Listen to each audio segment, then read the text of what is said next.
નમસ્કાર મિત્રો, સ્વાગત છે તમારું આપણી આ યુટ્યુબ ચેનલમાં જેનું નામ છે ગુજરાતી જીકેની જમાવટ। તો જે રીતે મિત્રો 16 જાન્યુઆરી 2025ના રોજ કેન્દ્ર સરકારની મળેલી કેબિનેટ બેઠકમાં 8મા પગાર પંચના ગઠનને મંજૂરી મળી ગઈ।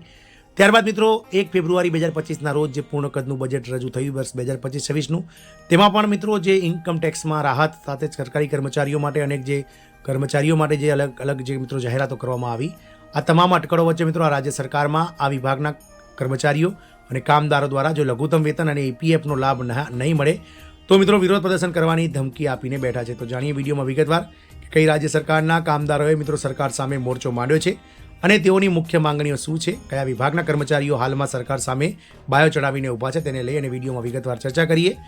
તો વિડીયોના અંત સુધી આપ બન્યા રહો અને જો ચેનલમાં તમે નવા હોય તો મિત્રો અમારી ચેનલને તમે લાઇક, શેર, સબસ્ક્રાઇબ કરી સાથે જ મિત્રો બાજુમાં રહેલું બેલ આઇકોન દબાવી દો, જેથી કરીને ચેનલ પર મૂકવામાં આવતા આવા સરકારી કર્મચારીઓ, પેન્શનર્સો અને મિત્રો વગેરે જે ન્યૂઝ છે તે તમને સરળતાથી ચેનલના માધ્યમથી ઉપલબ્ધ થઈ જાય।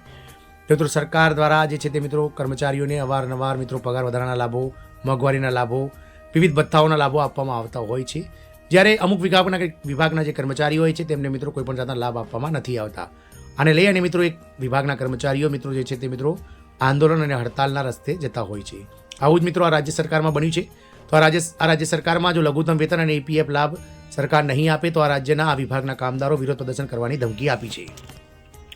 વાત કરીએ ઉત્તરાખંડ રાજ્યની, તો ઉત્તરાખંડ જળ સંસ્થાપન કોન્ટ્રાક્ટ લેબર યુનિયન રુદ્રપ્રયાગ શાખાએ કોન્ટ્રાક્ટ સિસ્ટમ હેઠળ કાર્યરત લાઇન ફિટર્સ, બોલમેન અને અન્ય કામદારોને શ્રમ ધારણા મુજબ લઘુત્તમ વેતન અને ઈપીએફના લાભો ન મળવા સામે સખત વિરોધ વ્યક્ત કર્યો છે। યુનિયને આને કામદારોનું શોષણ કરવાનું ઇરાદાપૂર્વકનું કાવતરું ગણાવ્યું છે। મજૂર સંઘનું કહેવું છે કે નાણાં વિભાગને આ મુદ્દા વિશે ઘણી વખત પત્રવ્યવહાર અને મૌખિક વાતચીત દ્વારા જાણ કરવામાં આવી છે, પરંતુ હજુ સુધી કોઈ નક્કર ઉકેલ આવ્યો નથી। યુનિયને આરોપ લગાવ્યો હતો કે 10 ઓક્ટોબર 2024ના રોજ દહેરાદૂનમાં ચીફ જનરલ મેનેજરની ઓફિસમાં યોજાયેલ વિરોધ પ્રદર્શન દરમિયાન કામદારોની 15 માંગણીઓ પર સંમતિ વ્યક્ત કરવામાં આવી હતી, પરંતુ 3 મહિના કરતાં વધારે સમય વીતી ગયા છતાં કામદારોના હિતમાં કરારનો અમલ કરવામાં આવ્યો ન હતો।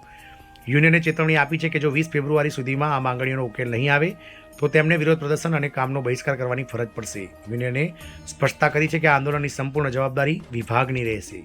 હવે એ જોવાનું રહે છે કે આ અંગેની ચેતવણી પર વિભાગ શું કાર્યવાહી કરે છે અને કામદારોની માંગણીઓ પર શું નિર્ણય લે છે। મિત્રો આ ઉત્તરાખંડ જળ સંસ્થાપક સંવિદા શ્રમ સંઘ સંયુક્ત શાખા રુદ્રપ્રયાગ ચમોલીના જે છે તે મિત્રો આ યુનિયન દ્વારા જે છે તે મિત્રો આ અતિ મહત્વનો નિર્ણય લેવામાં આવ્યો છે। જય હિન્દ, અસ્તુ।